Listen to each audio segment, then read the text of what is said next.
नमस्कार मित्रांनो, मराठा आरक्षणासंदर्भात आपण पहिल्या दिवसापासून सांगत होतो की देवेंद्र फडणवीस आणि महायुती सरकारने अक्षरशः मराठ्यांना फसवलं आहे.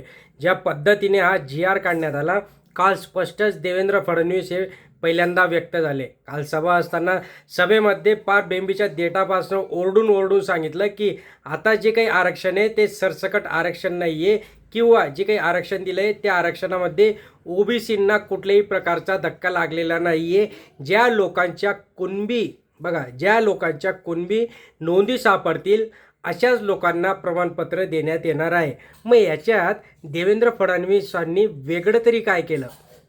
ज्या आधीपासून चालू आलेल्या गोष्टी आहेत, ज्या लोकांचे प्रमाणपत्र सापडत होते आधी देखील, ज्यांच्या कुणबीच्या नोंदी सापडत होत्या त्यांना देखील आधी ओबीसीमध्ये समावेश मिळत होता.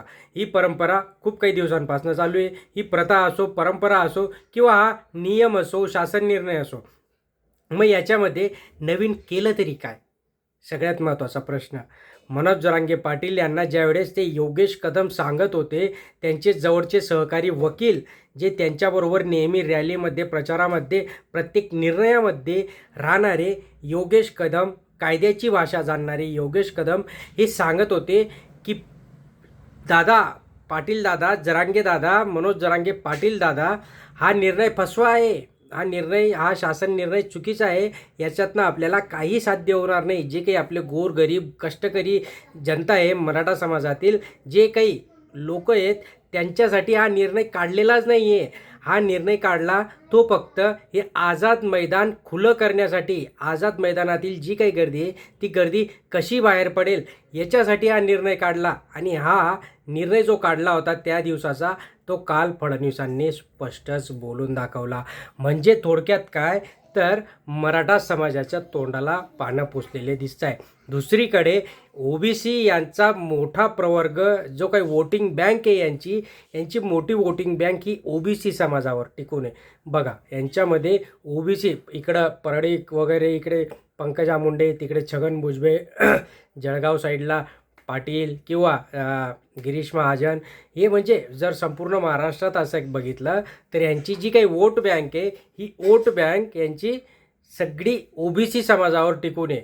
आणि मराठा समाजाची जी काही असेल, मग त्यांचं यांनी काय केलं तर महायुती बनवून टाकली. जो मराठा समाजाचं नेतृत्व करता अजित पवार किंवा एकनाथ शिंदे यांना जी काही मतं येतात ती ओबीसी प्लस मराठा यांनी सोबत जोडून घेतली. म्हणजे तुम्ही द्या, अजित पवारांना मत द्या किंवा शिंदेंना मत द्या, येणार ते मत आमच्याचकडे.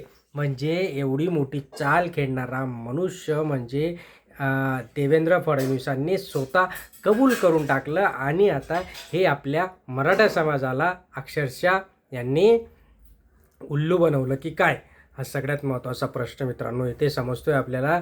या जी.आर.मधनं काही साध्य होणार नाही.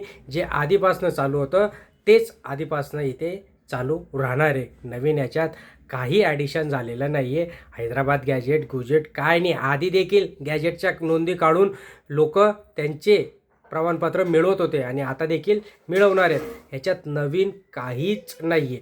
तुम्हाला काय वाटतं? खाली कमेंट बॉक्समध्ये कळवा मित्रांनो. चॅनलला सबस्क्राईब करा, लाईक करा. धन्यवाद.